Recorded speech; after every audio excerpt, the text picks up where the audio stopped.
Hello बच्चों, welcome to my YouTube channel. तो NEET 2026 के स्टूडेंट्स जो काउंसलिंग करेंगे नीट की, उनके लिए गुड न्यूज़ है कि उन्हें रेजिग्नेशन और आप अपग्रेडेशन के लिए फिजिकली नहीं जाना होगा। तो ये सारी क्या अपडेट है इस वीडियो में हम डिस्कस करेंगे। इसके अलावा एनआरआई से रिलेटेड भी अपडेट है, तो आप ये वीडियो एंड तक ज़रूर देखिएगा। तो ये न्यू नोटिस आया है आपका 28 जुलाई 2026 को department of health and family welfare की तरफ से। तो इसमें इन्होंने ये मेजर चेंजेस बताए हैं। अगर आप इन्हें पढ़ना चाहते हैं तो आप पढ़ सकते हैं वीडियो पॉज कर और मैं आपको इसके इम्पोर्टेंट पॉइंट्स बता देता हूँ। सबसे पहले बात आती है अपग्रेडेशन की।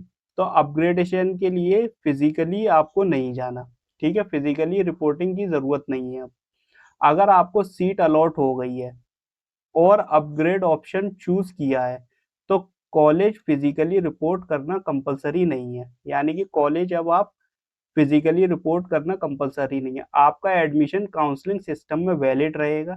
आप नेक्स्ट राउंड में अपग्रेड के लिए पार्टिसिपेट कर सकते हो, ठीक है।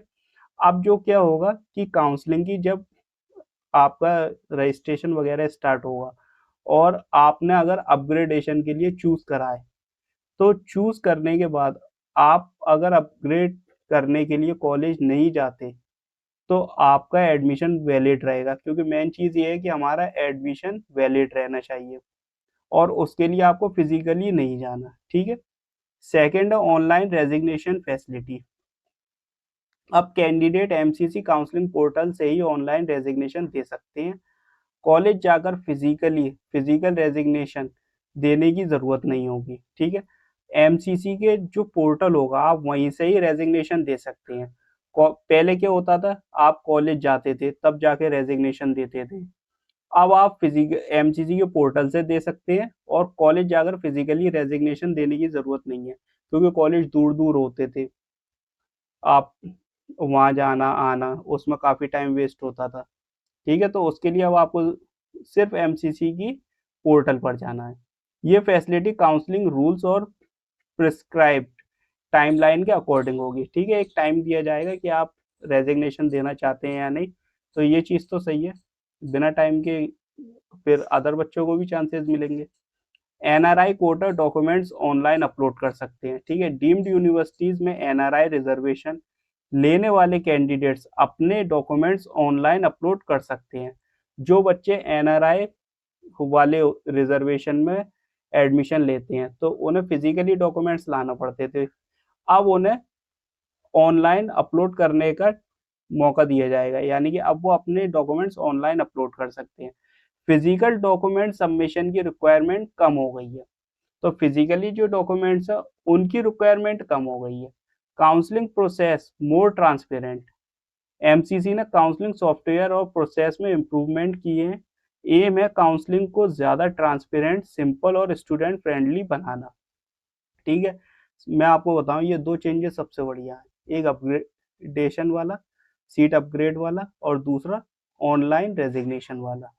और एनआरआई के जो डॉक्यूमेंट सबमिशन है ऑनलाइन पोर्टल है, ये भी बहुत अच्छे अपग्रेड किया है इन्होंने सिस्टम को। अब हम बात करते हैं ट्रेनिंग फॉर स्मूथ काउंसलिंग। अब ये ट्रेनिंग के लिए लोगों को तैयार कर रहे हैं।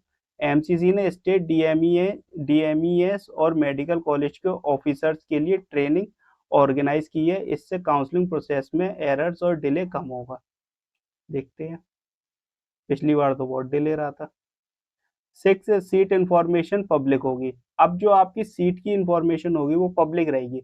स्टेट्स, यूटीएस और इंस्टीट्यूशंस को सीट डिटेल्स और फी इंफॉर्मेशन कैंडिडेट्स के लिए इजीली अवेलेबल करनी होगी। इससे स्टूडेंट्स इन्फॉर्म्ड चॉइस ले सकते हैं, ठीक है। तो ये सब चीज़ें पब्लिक रहेंगी, आपकी जो सीट की इंफॉर्मेशन है पब्लिक रहेगी। 7th है स्टेट गवर्नमेंट से कोऑपरेशन की अपील। मिनिस्ट्री ने सभी स्टेट्स यूटीएस से रिक्वेस्ट की है कि नीट यूजी 2026 काउंसलिंग को स्मूथली कंडक्ट कराने में फुल सपोर्ट दें, ठीक है। एमसीसी किसकी काउंसलिंग कराता है, ये बात इन्होंने बहुत अच्छी बताई कि एमसीसी किसकी काउंसलिंग कराता है। वैसे तो ज़्यादातर बच्चों को पता है, जिन्हें नहीं पता वो एक बार और सुन लें। एमसीसी सिर्फ 15% all India quota seats, 100% deemed universities, central universities की काउंसलिंग कंडक्ट कराता है। ठीक है, कितने परसेंट पे? सिर्फ 15%। बाकी state quota counselling respective state authorities कराती हैं। स्टेट के पास आपकी 85% सीट्स का कोटा होता है, जिसके ऊपर स्टेट काउंसलिंग कराता है।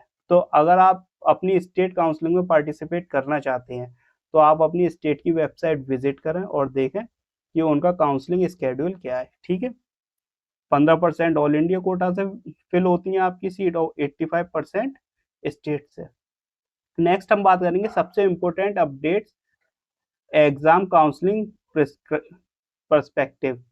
अपग्रेडेशन के लिए फिजिकल रिपोर्टिंग खत्म। ठीक है, अब आपको फिजिकली रिपोर्टिंग करने की जरूरत नहीं है। ऑनलाइन रेजिग्नेशन फैसिलिटी शुरू है। एनआरआई जो है वो अपने डॉक्यूमेंट्स ऑनलाइन अपलोड कर सकते हैं। काउंसलिंग प्रोसेस अब ज़्यादा ट्रांसपेरेंट और student friendly. Seat and fee information candidate के लिए इजीली अवेलेबल होगी। तो ये सारी बातें थी।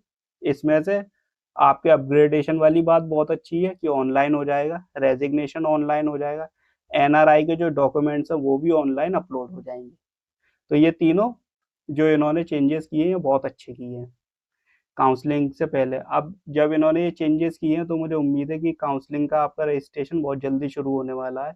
हो सकता है आपको 2-3 दिन के अंदर ही देखने को मिल जाए। ठीक है, इसके अलावा अगर आपको कोई डाउट है या आपका कोई क्वेश्चन है तो कमेंट करें, वीडियो को लाइक करें, शेयर करें। चैनल को अगर आपने अभी तक सब्सक्राइब नहीं किया तो सब्सक्राइब कीजिए। इसके अलावा आप अलर्ट क्लासेस को टेलीग्राम पे भी ज्वाइन कर सकते हैं, या हमारे चैनल और ग्रुप दोनों है, और व्हाट्सएप पर भी आप हमें ज्वाइन कर सकते हैं। लिंक आपको डिस्क्रिप्शन में मिल जाएगी। And thanks for watching.